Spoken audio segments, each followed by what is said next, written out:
Dlaczego w ogóle te usługi IT w Polsce się sprzedają i do kogo one się sprzedają. I jeśli nie ma takiej silnej osoby w organizacji jak COO, to najczęściej te firmy kupują IT w ten sposób, że biorę to, co jest i zakładam, że to mi wszystkie problemy rozwiąże, tak?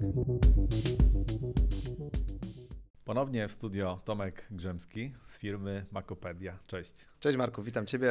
Dziękuję za kolejne zaproszenie. Cieszę się, że te treści, które gdzieś tam wspólnie opublikowaliśmy, miały gdzieś tam oglądalność i były ciekawe dla naszych słuchaczy. I właśnie ostatnio fajny temat poruszyłeś na LinkedInie, czyli o zmianach i w software house'ach i w e-commerce. No i trochę rozwijając ten temat, no to chciałbym się skupić i porozmawiać sobie na tych zmianach w B2B i B2C, ale zacznijmy od B2C. Co tutaj faktycznie się według Ciebie tak zmieniło, co tak poruszyłeś na LinkedInie? Ja trochę patrzę na to szerzej w sensie i trzeba na to spojrzeć tak naprawdę, dlaczego w ogóle te usługi IT w Polsce się sprzedają i do kogo one się sprzedają i z czego to wynikało tak naprawdę w pewnym momencie taki bardzo duży hype na B2C, nie? No bo jak zwrócisz sobie uwagę, to większość przedsiębiorstw, a tak naprawdę trzeba je podzielić na duże firmy i te firmy małe, średnie, one generalnie w różny sposób podchodziły do IT. Małe, średnie głównie wdrażały tematykę waszego podcastu w zasadzie, czyli systemy ERP, gdzie dla nich jakby wdrożenie czy Komarchu XL to było wszystko, co muszą zrobić, ewentualnie jak coś potrzebują duże moduły. Duże korporacje czy duże firmy polskie nawet, które miały jakby przestrzeń finansową na budowanie zespołów IT, były dużo bardziej otwarte na inwestycje w różnego rodzaju oprogramowanie, aplikacje dodatkowe, więc tam te ekosystemy są bardzo duże, nie? I teraz tak mniej więcej wyglądała ta jakby cała nasza epoka do lat powiedzmy 2000. I w latach 2000, czyli 2000-2010, przez to, że internet stał się bardzo popularny, to dla wielu software house'ów w Polsce tworzył się taki duży rynek. To był rynek tak naprawdę zarówno aplikacji mobilnych, które zaczęły powstawać masowo, ale też rynek, tak ja to nazywam trochę portali samoobsługowych. Czyli każda generalnie firma chciała mieć portal, na którym ich klient się zarejestruje. Od elektrowni, wodociągów, przez nie wiem, kartę multisport, przez każdą rzecz tak naprawdę były tworzone elektroniczne usługi. I to był czas taki, nie tylko w Polsce, ale na świecie, bardzo dużych wzrostów tak naprawdę w branży też software house'ów, czyli generalnie firm, które robiły, rzeczy szyte na miarę tak naprawdę. Powstała masa, startupów, pomysłów, koncepcji, jak to zrobić i był bardzo duży hype. Polska, na tym bardzo dobrze jakby zyskała, bo relatywnie Polacy byli wtedy dosyć tanimi programistami jak na zachód. I dobrymi. I to przestrzeń była bardzo duża, ponieważ na przestrzeni ostatnich 10 lat płace w Niemczech w IT wzrosły niewiele, tak w Polsce wzrosły dwukrotnie, o 100%, tak? Więc to jest tak naprawdę ta rzecz. Więc kiedy my zaczynaliśmy w ogóle pracę jako agencja w latach tam powiedzmy 2010 mniej więcej nad projektami, no to my sprzedając za stawkę, nie wiem, 35-40 euro za godzinę byliśmy super, nazwijmy to zadowoleni, a firmy za granicą były super zadowolone, no bo tak naprawdę było 2 lub 3 razy taniej niż kupowali te usługi na rynku, nie? Więc o tym trzeba to jest jedna rzecz, która spowodowała, że ten rynek się zmienił. Polskie po prostu płace są bardzo drogie relatywne, o tym też chciałbym chwilę dzisiaj omówić, żeby w pewnym sensie zrozumieć pewne zjawiska. No bo oczywiście wszystkim się wydaje i to na koniec dnia, że każda firma za jedno wdrożenie kupuje jedno mieszkanie, tak? Bo takie były poglądy, że jesteśmy tak drodzy, że wy zapłacicie ludziom, kupicie mieszkanie i jeszcze na wakacje pojedziecie, nie? Takie były poglądy czasami w takich rzeczach. No ale teraz wracając do tego rynku B2C, oczywiście to B2C się rozwijało bardzo mocno i B2B w zasadzie wcale w tych latach 2010-2020. Trochę pojedyncze firmy były takimi, bym powiedział, pionierami. Takim dużym pionierem był Team.pl. Tutaj pionierem w takich branżach niszowych było na przykład Albeco od łożyska. To były firmy, które tak świadomie mówią, kurczę, zdobędziemy klienta po prostu przez internet i faktycznie bardzo wcześnie zaczęli. No ale co się potem wydarzyło 2020, to jest taki chyba kluczowy moment w branży, czyli tak naprawdę COVID, gdzie wszystkie firmy stwierdziły, kurczę, to my może byśmy jednak chcieli sprzedawać online rzeczy, skoro tak naprawdę klient nie przychodzi do sklepu. No i dla firm IT rok 2020-2021 to było Eldorado absolutne, jeśli chodzi o B2C, B2B, no bo każdy chciał to wdrożyć, nieważne za ile, byleby to wdrożyć, a jeszcze na to wszystko pamiętajcie, że w Polsce nałożył się PFR. Czyli tak naprawdę każda firma dostawała w zależności od spadku obrotów, a wszyscy je mieli, no to firmy w wielkości rzędu tam 30-40 milionów dostawały po 500-700 tysięcy złotych, większe firmy dostawały jeszcze więcej, nie? Więc to były pieniądze, które większość firm skonsumowała na IT. Więc tak naprawdę te lata to były lata, w których te wdrożenia były bardzo, bardzo, bardzo zaangażowane. A tu też trzeba w sumie dodać, że no to też są te lata, gdzie po prostu personel, ludzie, pracownicy, czyli całe takie IT naprawdę zaczęło dobrze zarabiać, no bo każdy człowiek, każdy programista, deweloper, no był na wagę złota. Jest co, tak, 2021-2022 to był czas, gdzie popyt z podażą się rozjechał bardzo mocno, nie? Jeśli chodzi o te usługi. Dochodziło do dużych absurdów, przez to, że wszyscy chcieli mieć programistów, bo było tak duże zapotrzebowanie i to był też moment, w którym, wiesz co, wydarzyły się dwie rzeczy. Po pierwsze, bardzo mocno spadła jakość ludzi, w sumie, nie w konkretnych przypadkach, tylko w sumie, bo się bardzo dużo osób pojawiło z tak zwanych, nie chcę mówić nazw tych firm, bo to nie chcę w żaden sposób gdzieś tam kogoś urazić, ale z takich szkół programistycznych, tak? Czyli, że generalnie tak. przychodził na przykład ktoś, kto wcześniej nigdy nie miał do czynienia z komputerem, już nie obrażając żadnych zawodów, no i te szkoły obiecywały, że w 3 miesiące zrobią z nich testera, programistę i tak dalej. To było straszne w mojej ocenie, no bo było dawanie wiary tym ludziom, że będą jakby bardzo dobrymi programistami na rynku, zresztą na tym zarabiali. Z drugiej strony też wiara dla tych ludzi, że ich tak naprawdę miejsce na tym rynku będzie, bo słyszeli, że się dobrze zarabia. Oczywiście większość z tych ludzi dzisiaj nie ma pracy już w branży IT, więc poza certyfikatem, który uzyskali, już nie mają za bardzo wiele. Oczywiście pewnie paru się z takich, wiesz, bardziej zaangażowanych zostało na tym rynku, natomiast wiesz, dochodziło do takich absurdów. Ja do dzisiaj pamiętam taką sytuację u nas w firmie, że przyszedł do nas chłopak, który był juniorem, ale takim naprawdę juniorem, jeśli chodzi o front-end development i on, słuchajcie, po 3 miesiącach czy po 4 złożył wypowiedzenie, ponieważ dostał pracę w banku jako senior. Ja mówię, jak to jest możliwe, gdzie tam stawka, wiesz, była razy 2, nie? Natomiast tak było wtedy faktycznie. Natomiast wiesz, to była perspektywa rynku pracy, programistów. Te płace urosły bardzo mocno do góry, natomiast to, co się wtedy wydarzyło, to w żaden sposób nie urosła stawka godzinowa. Tak.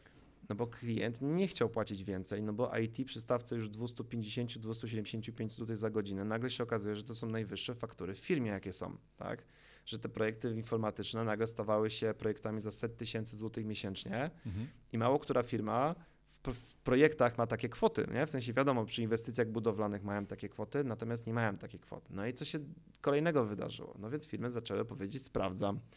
No i zaczęły sprawdzać faktycznie jakość tych usług, tych projektów, time material i tego wszystkiego, co było. No i się okazywało, że w zasadzie wiele firm dostarczało po prostu jakichś tam ludzi, a te projekty po prostu nie szły, nie? No tak, ale to jest właśnie to, co pewnie jeszcze dzisiaj sobie o tym opowiemy, że niestety u nas w kraju, myślę, że poza Polską też wszyscy patrzą na cenę, a nie na jakość. Nie? No ja jestem zdania wielokrotnie w życiu się przekonałem, że albo jest coś dobre, albo jest tanie. No nie da się tego połączyć. Jest co, ale to był taki pęd, nie? Na zasadzie, że z jednej strony firmy miały duże zapotrzebowanie na usługi, więc potrzebowały programistów, a z drugiej strony firmy, które zamawiały te usługi, miały duże zapotrzebowanie na robienie projektów IT, no bo wszyscy robią, więc my też musimy robić. I te firmy bardzo często nie miały wewnętrznie kompetencji, żeby też to zweryfikować. W związku z tym to się kończyło na takich projektach. My w tym mało uczestniczyliśmy jako Makopedia, bo my zawsze byliśmy wyspecjalizowani w e-commerce'ach B2B, B2C i w PIM-ach, więc nas te projekty trochę ominęły, można tak powiedzieć, ale z drugiej strony, wiesz, no wszyscy byli zadowoleni. Firmy były zadowolone, bo robiły projekty IT, płaciły za to kupę pieniędzy, pewnie zarządy były zadowolone. Firmy software house były zadowolone, bo było co robić, no i programiści byli bo była kasa, nie? I to były takie czasy. I w mojej ocenie to wszystko szło do momentu, w którym tak naprawdę zaczęły się pojawiać pierwszy kryzys na rynku. Gdzie po pierwsze zweryfikowano te projekty, że jednak one faktycznie nie zarabiają na siebie, bo były bardzo drogie. Z drugiej strony firmy od 2023, w zasadzie od wojny na Ukrainie, raczej mimo tego, co premier, teraz jakby jesteśmy w październiku, ostatnio się do 25, twierdzi, że jest 7,5% jakby wzrostu przemysłowego. Ja nie znam firmy dzisiaj, która sobie dobrze radzi. Oczywiście oprócz paru przypadków takich, wiesz, dobrych branż, wszystkie branże, które są związane z B2B, z przemysłem raczej są, nie mówię, że w recesji, ale raczej generalnie w cięciu ostrym kosztów tak naprawdę, nie? Więc wszystkie te firmy, które wcześniej tak ochoczo inwestowały w IT i tak dalej, mówią, ok, sprawdzam, to nas dużo kosztuje, musimy znajdować jakby rozwiązania na nasze jakby możliwości finansowe, więc zaczęły tak naprawdę sprawdzać koszty. No i głównym kosztem, który się okazało często takim niedobrze zarządzalnym, były koszty IT w firmach, które były bardzo wysokie i często tak naprawdę nie przynosiły uwagi. No i to jest ten moment, wydaje mi się, takiej rozpoczętej recesji w branży IT, czyli w zasadzie rok 2023, gdzie no wszystkie firmy stwierdziły, że jednak mocno zaciskamy pasa na tych usługach, no i zaczynamy mocno weryfikować, co te firmy IT robią.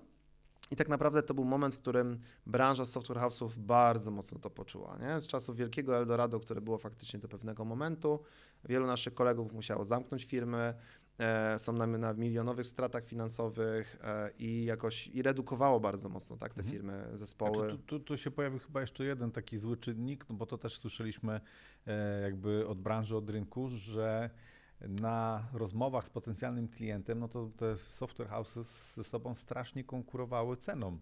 Tak, żeby po prostu dostać ten projekt. I wiesz, w sumie nie znam osobiście przypadku, gdzie ktoś faktycznie zdecydował się na tego najtańszego, no bo ja sobie nie wyobrażam, jak ten projekt byłby dowieziony i o ile byłby dowieziony. Tak jak mówisz, wiele software house'ów się musiało po prostu zamknąć. Tak, bo one działały często na po prostu poziomie, ja to nazywam bardziej body leasingu niż dowożenia wartości. Bo czym jest body leasing? Body leasing polega na tym, że bierzemy programistę z rynku, dokładamy do tego 12%, 10% i sprzedajemy go klientowi, tak? Więc natomiast firma, która zamawia projekt w firmie, ona nie chce jakby software house zarządzać projektem, budżetem, ryzykiem, technologią i tak dalej, tylko po to bierze software house, żeby po prostu ten temat został od początku do końca dowieziony w budżecie, a nie w time material, wiesz, i w story pointsach i tak dalej, nie? Wiem, że teraz pewnie parę osób się na mnie wkurzy, że o tych story pointsach, ale trochę tak to wyglądało, tak?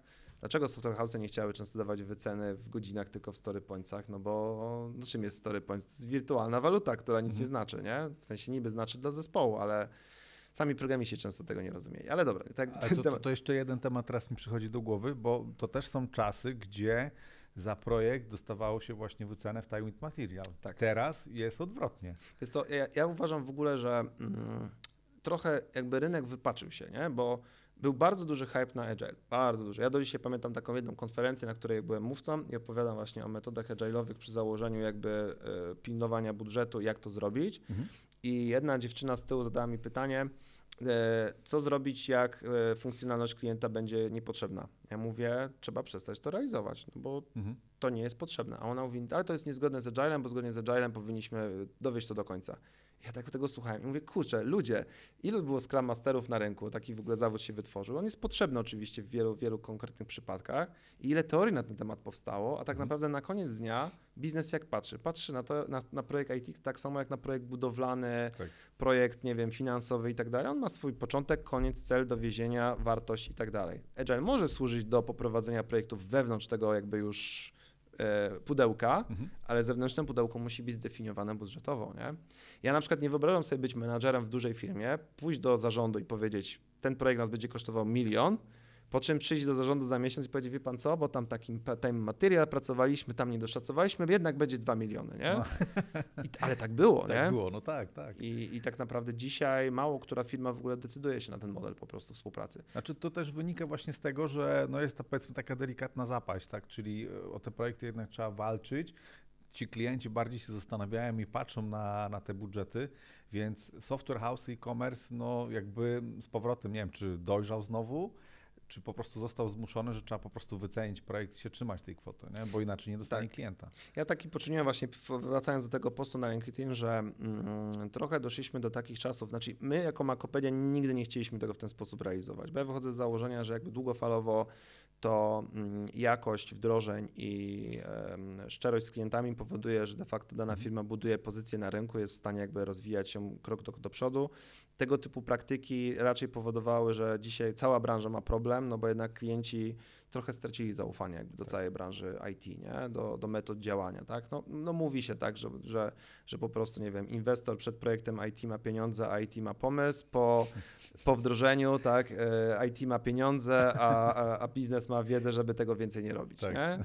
Są takie żarty różne branżowe i trochę tak jest, nie? W sensie, że to jest straszne, no bo jednak trochę ten świat się zmienia i IT jest potrzebne, ale jakby on według mnie mocno wywrócił jakby rynek. Dlatego właśnie ważne jest to i ja dlatego też patrzę na to dzisiaj, że jest różnica w sprzedaży tak naprawdę projektów dla klientów, gdzie firma chce dowieść i często trudno jest to tak naprawdę przedstawić klientowi, no bo z perspektywy klienta jesteś taki sam jak, nie wiem, 3 większe firmy od ciebie.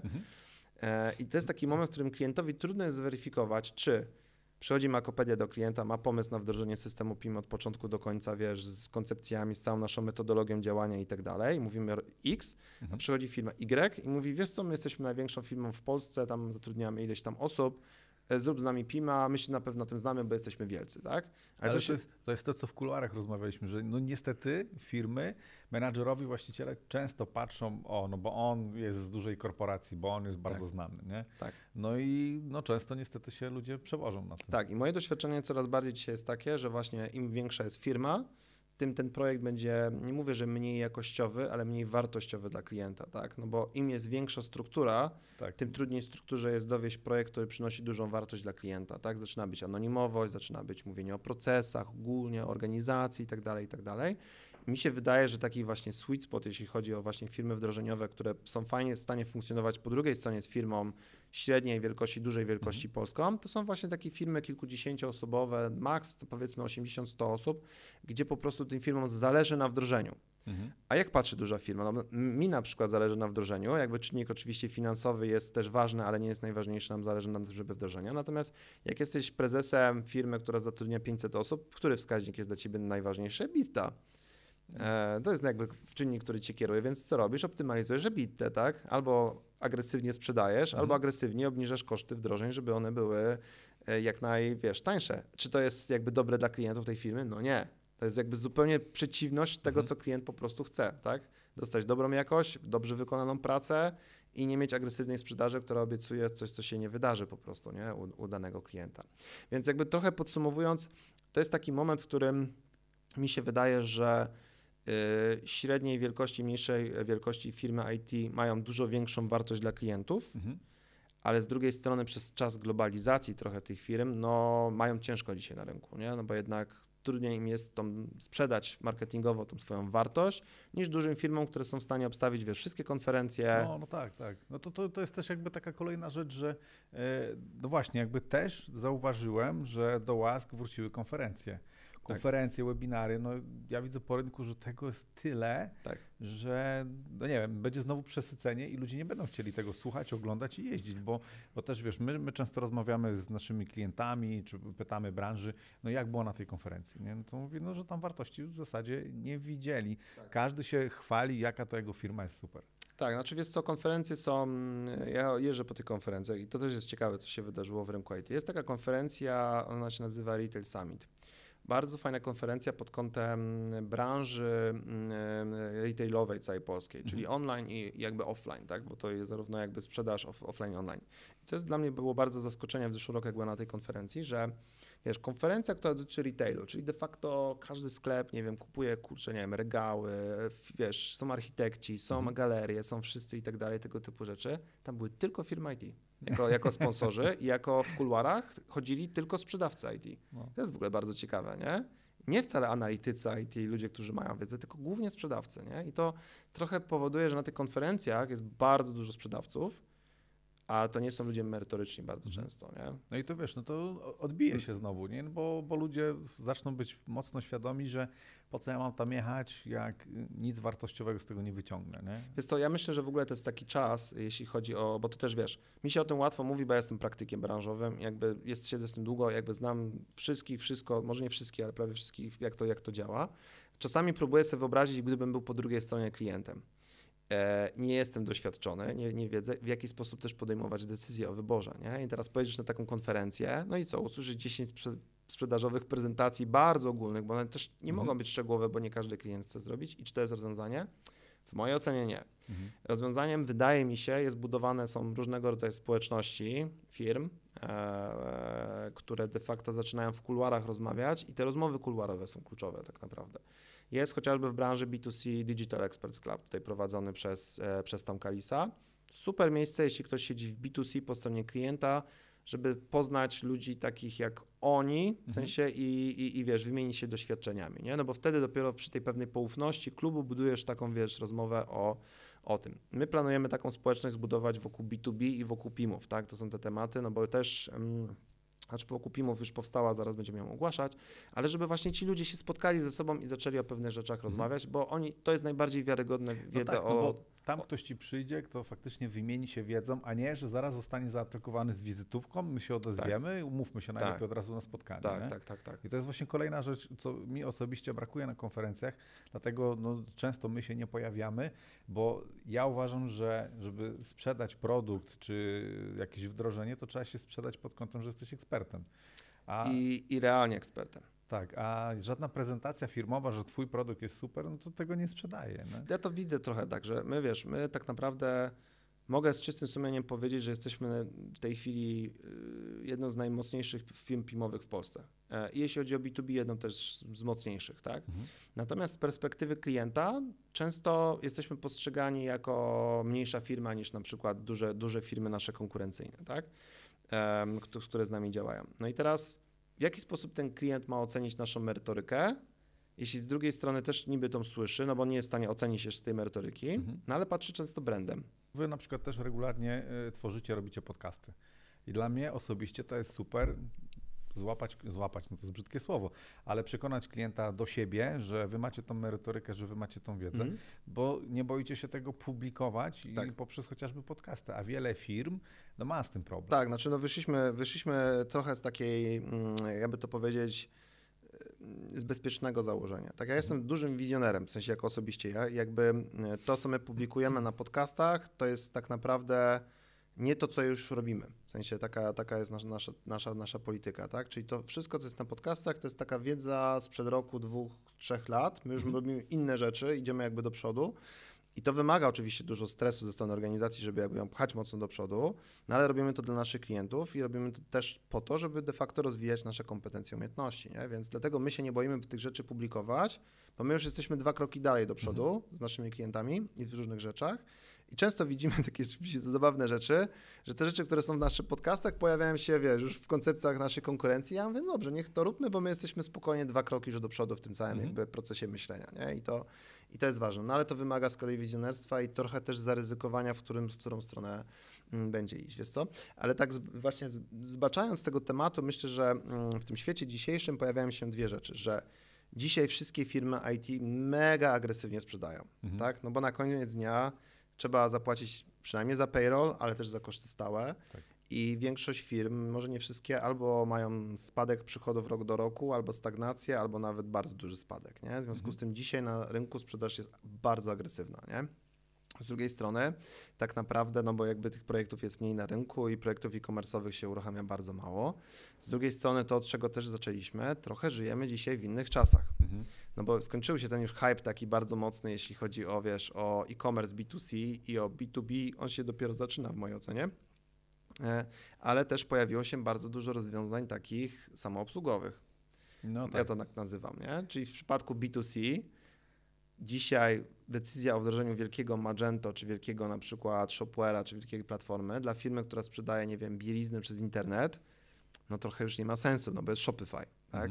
Kosztuje to może nie ułamek, ale dużo mniejszą część wdrożenia. Klient jest bardziej samoobsługowy, nie musimy siedzieć, przy Black Weeku o serwerach i tak dalej, więc to jest też coś, co powoduje, że ta praca z rynku po prostu IT odpływa, nie? Tak naprawdę, na rzecz właśnie gotowych rozwiązań. To myślisz, że to jest też moment, w którym firmy zaczną na nowo inwestować w swoje IT, żeby mieć takiego pracownika u siebie? To już się bardzo mocno dzieje, wiesz.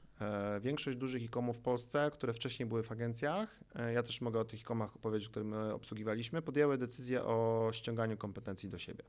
Ale to też jest pokłosie tego, że no niestety IT, deweloperzy, wdrożeniowcy, wszyscy, którzy byli w IT, w momencie, kiedy był COVID i lockdown, to strasznie wywindowali sobie stawki. Strasznie wywindowali stawki i ja myślę, że to jest w ogóle taki problem się wydarzył, że wiesz, kiedy jesteś programistą z perspektywy i masz co roku podwyżkę od 20-30%, to myślisz, że będzie całe życie w ten sposób, nie? Tylko nagle się okazuje, że już jesteś w piku i wyżej już nic nie ma, nie? Tak naprawdę, więc to też będzie, wiesz, ciekawe zjawisko z perspektywy, wiesz, jak ci ludzie sobie też poradzą z tym mentalnie tak naprawdę długofalowo, nie? Ja uważam, jakby powiedzmy z perspektywy przedsiębiorcy, to jeżeli widzę, że mam rok czy kolejny z rzędu, gdzie nie wiem, spadają mi zyski, no to jest pierwsza osoba, z którą będę chciał się pożegnać. Tak? Dużo firm tak zrobiło, nie? Że pierwsze zwolnienia były albo z jednej strony przy osobach, które faktycznie mało miały i mało dołożyły wartości, czyli miały czy małą bilowalność, czy małą reklamacji, a druga część grup niestety to była grupa, która najlepiej zarabiających, nie? No i tu jeszcze do tego trzeba dołożyć całe AI, czaty GPT, które wspomagają mimo wszystko pracę Trochę programisty. tak, ale o tym parę faktycznie się fajnych pojawiło ostatnio materiałów, warto je posłuchać, że jednak jak się to wszystko przeliczy, to wcale nie jest tak, że programista ma dużo większą efektywność z AI-em. Jakby był na to boom, ale wcale to nie jest tak, że to wszędzie się sprawdziło, nie?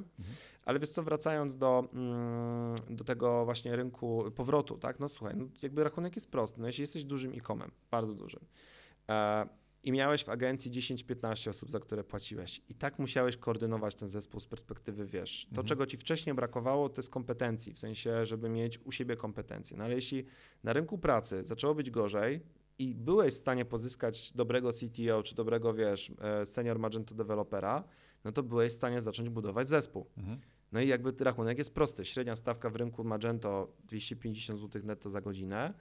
To jak to przemnożysz, tam wychodzi 30 z haczykiem tysięcy, no to ty budując swój zespół już nie masz 30 parę tysięcy za osobę, tylko masz na przykład między 13 a 20, tak? W zależności od kompetencji może trochę więcej. No więc rachunek ekonomiczny jest po prostu prosty, tak? I stąd mnóstwo dużych e-comów też ucięło pracę na rynku software house'ów e-commerce'owych na rzecz po prostu przeniesienia tych ludzi do siebie, nie? No bo dzisiaj mogą zatrudnić. No tak. Wcześniej nie mogły zatrudnić, dzisiaj mogą zatrudnić i to jest naturalny po prostu proces, nie? No okej, no właśnie to jest coś, na co słusznie zwróciłeś uwagę, ale wiesz, ja też dopatruję się trochę, nie wiem, może kontrowersji w tym wszystkim, że finalnie też może to się obrócić wszystkim w złą stronę. No dlaczego? No dlatego, że jak rynek się odetka, ci pracownicy, którzy zostali zatrudnieni, zakładam, że wcześniej mieli fajne stawki, teraz musieli je obniżyć trochę. No, każdy ma rachunki, jakieś rzeczy, chce na wakacje. Tak. I w momencie, kiedy rynek się odetka i zakładam, że to będzie gdzieś tam zagranica, czy skończy się wojna na Ukrainie, to te software house'y na przykład wszystkie pójdą tam, odbudowywać to, tak? Więc znowu będzie potrzebny człowiek z doświadczeniem i znowu według mnie będzie mógł sobie wywindować stawkę. Jest to może tak być z jednej strony, nie mówię, że tak nie będzie. Pytanie jakby w którym kierunku i obszarze, nie? Jakby działania będzie, bo zwróć uwagę na jedną rzecz, że tak naprawdę hype na usługach IT jest w zależności od tego, co się dzieje na rynku. Zobacz, że teraz na przykład firmy ERP-owe od tego roku i przyszły rok mają generalnie Eldorado, bo wszyscy wdrażają KSEF. Tak. To jest jakby jedna rzecz. Druga rzecz jest taka, firmy mają Eldorado, bo wiele firm decyduje się po zmianach na SAP HANA, no jednak decyzję może zmigrujmy się na coś innego, nie? Więc to jest, lub jakby przy migracjach na HANA, no to wtedy jakby jest decyzja o HANA. Więc to są takie, wiesz, dwa zjawiska w branży, które powodują, że tego typu branża ma bardzo dużo pracy, nie? Potem jest ten jeszcze JPK, ten związany z planami kont i z raportowaniem wszystkiego, więc tam będzie znowu praca, więc tego typu firmy mają jakby dzisiaj sporo roboty. Branża e-commerce B2C ma dzisiaj mniej pracy, dlatego że po pierwsze właśnie mamy proces, że klienci wracają, biorą do siebie zespoły, po drugie wdrożenia są już bardziej pudełkowe, jak właśnie w oparciu o Shopify'a czy inne rzeczy. No ale są różne branże, tak? Jedną z takich branż w mojej ocenie bardzo mocno rozwojowych, ja na to tak mocno dzisiaj patrzę, to jest branża po pierwsze raportowania i to jest Power BI i wszelkiego rodzaju tego usługi, dlatego że to może jeszcze słowo wcześniej.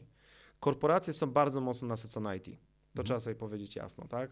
Jakby ich stać było zawsze na to, więc zawsze były nasycone, więc tych komórek, rozwiązań jest tam mnóstwo po prostu, tak? Jest to jakby naturalna rzecz. Często też jest tak zresztą, że te rzeczy są po prostu realizowane centralnie, wiesz, i te rozwiązania są później jakby realizowane. Więc na przykład w rynku dużych korporacji rzeczą tutaj idzie absolutnie w optymalizację i tam IT ma co robić. To są optymalizacje, które niestety uderzają w polskich pracowników, tak? No bo w Polsce jest bardzo dużo centrów outsourcingowych, nie? Więc tam jest inwestycja w AI, w automatyzację, żeby właśnie jak najmniej pracy było na poziomie, wiesz, ilości osób, tak? Nie wiem, czy znacie, ostatnio był case, że Salesforce dzięki wdrożeniu AI w dziale obsługi klienta zwolnił 4,5 tysiąca osób, tak? I to jest, wiecie, często jednym cięciem, bo to jakby zajmuje agent, więc duże korporacje tam dużo mocno inwestują. No ale według mnie jest taki rynek MŚP, nawet dużych firm polskich, które no nie są tak scyfryzowane bardzo mocno, tak? No bo najczęściej cyfryzacja w polskich firmach, czy rodzinnych, no tak w rodzinnych głównie w zasadzie trzeba to powiedzieć, to jest ERP. I tyle. Tak. W zasadzie. Może jakiś tam e-commerce w oparciu o jakąś tam Prestę, czy w oparciu o Shopera i tak dalej. Zgodzę, tak jest. I czasami jest jakaś aplikacja dla handlowców. Ja nie widziałem, może kilka firm, które widziałem, które miały dobrze wdrożonego CRM-a, ale który nie jest jakby CRM-em administracyjnym, tylko jest CRM-em takim, wiesz, związanym naprawdę z cyklem życia klienta w firmie, nie? Mówię o tych firmach.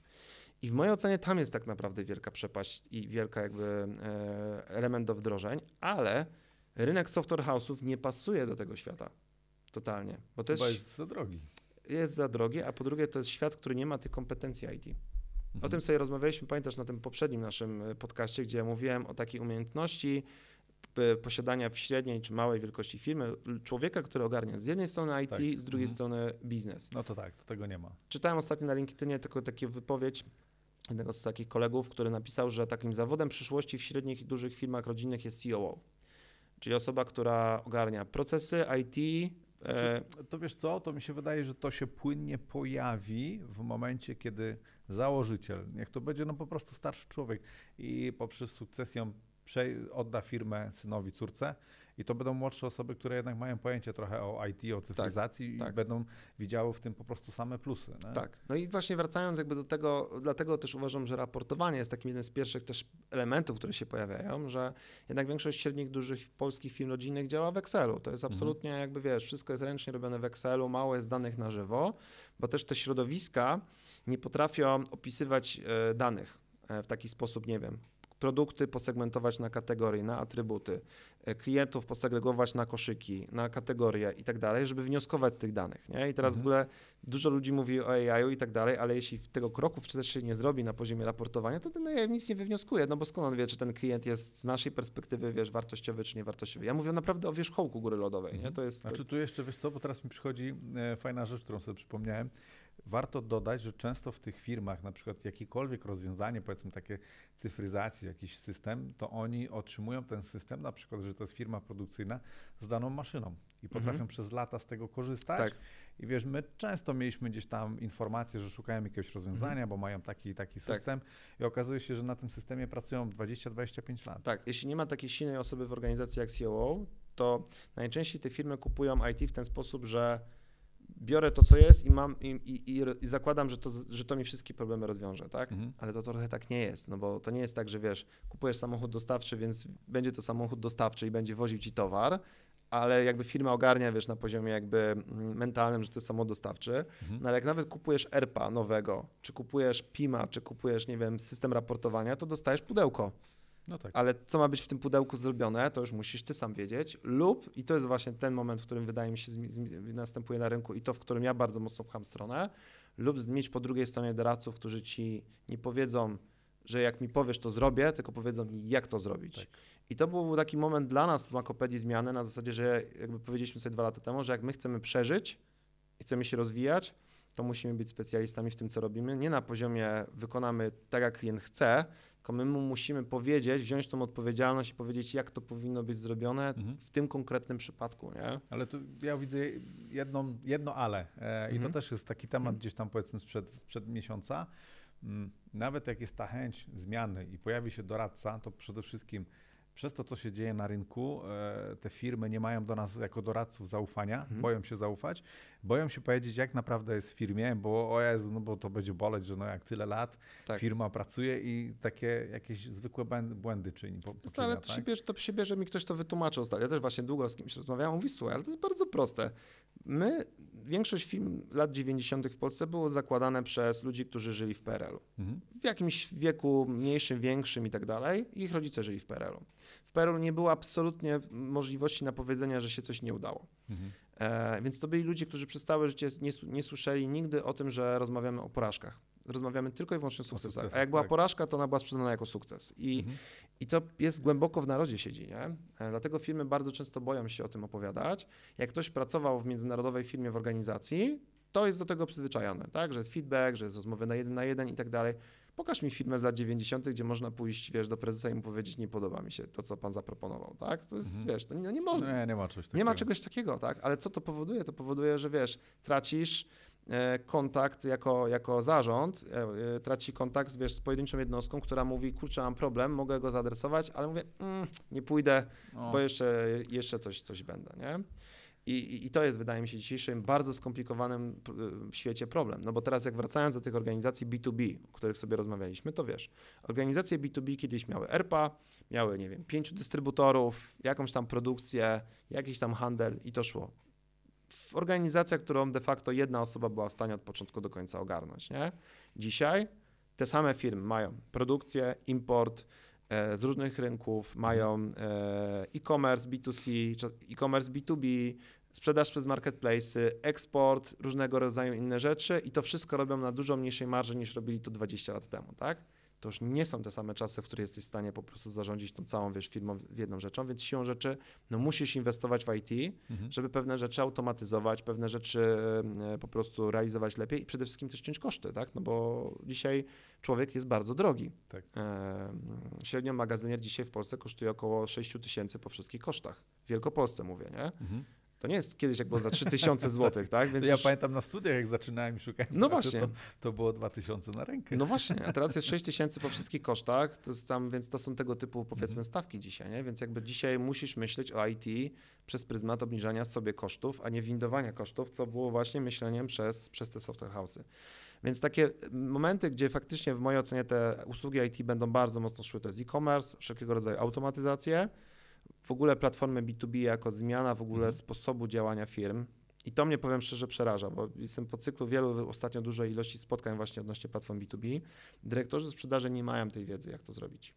Znaczy, no nie mają też narzędzia, no mają to, co powiedziałeś, mają Excela i tyle, ale ewentualnie suche raporty niestety systemu ERP. Tak, i dlatego też ja też zawsze mówię, polecam dyrektorom sprzedaży. Ja takiego podcastu nie prowadzę, bo ja prowadzę podcast bardziej techniczny, ale zawsze też odwołuję się do podcastu Szymona Negacza, Nowoczesna Sprzedaż i Marketing, który mówi o takich ogólnych zjawiskach, też czasami bardzo szczegółowo, o tym, jak ci dyrektorzy sprzedaży powinni w ogóle funkcjonować dzisiaj, w dzisiejszym świecie. Ale ten świat dzisiaj sprzedaży to jest IT. Tak naprawdę w dużej mierze, tak? CRM, ale nie CRM, który administruje, tylko CRM, którego używasz do sourcingu, do budowania bazy konkurencji, do szacowania rynku, do szacowania wielkości, do przekazywania automatyzacji, sprzedaży w platformie B2B i na to nakłada się marketing, który nie jest jak kiedyś w filmach B2B, wiesz, to tam pani Basiu, pani pojedzie na targi, rozda ulotki i będzie mieli klientów. No nie, tak dzisiaj to już nie działa, nie? Więc no jest duży moment zmian na rynku, dużej niepewności. Ja widzę strach w polskich firmach średniej i dużej wielkości, że mówią, kurczę, nie rozumiemy tego świata, co tu się dzieje, nie? Ale wiesz, no to też teraz wynika z tego, że no rynek się trochę zmienił, świat się trochę zmienił, nie pędzi już tak do przodu jak te 2-3 lata temu. I no taki dyrektor sprzedaży musi coś wykazać, nie? Tak, znaczy on pędzi w inną stronę, tak? Bo on pędzi w kontekście, musimy nadrobić straty albo nadrobić wynik, nie? Więc tak jak wcześniej pędził, bo była możliwość covidowa, wiesz, inwestycje, zróbmy coś, bo wszyscy to robią, tak teraz ja widzę, że każda polska firma po prostu myśli, co tu zrobić. Okej, Tomku, to tą puentą dziękuję Ci, bo my byśmy mogli rozmawiać do wieczora. Możemy kiedyś taki, wiesz, 8-godzinny materiał nagrać tak, na żywo, zobaczymy, jak nam to pójdzie. Z pytaniami z publiczności, dokładnie. No. Dobra, Tomku, jeszcze raz Ci dziękuję. Dzięki. I do zobaczenia w kolejnym odcinku. Dzięki.